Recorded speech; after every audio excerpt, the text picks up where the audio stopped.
How to generate consistent characters in the Midjourney V4. Hi guys, welcome back to the new video. In this video I'm going to show you how you can do it easily. So the steps are very easy and simple. So now let's get started.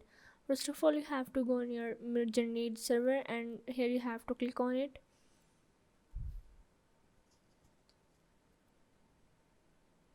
Now once you're in, you have to join the image promote, and here you have to add up your statement. Like I am adding a little girl characters with the multiple poses and the expressions. Here you can add up your requirements.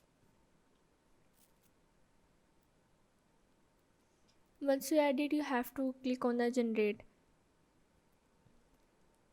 and here your image has been generated. Now what you have to do is, now you have to crop this image in the different parts. Once you done it, you have to again go on the image promote, and here you have to add up these images and also add their link. Once you add it, you have to click on the generate, and here your consistent characters has been generated. So yeah, this is how you can generate consistent characters in the Midjourney V4.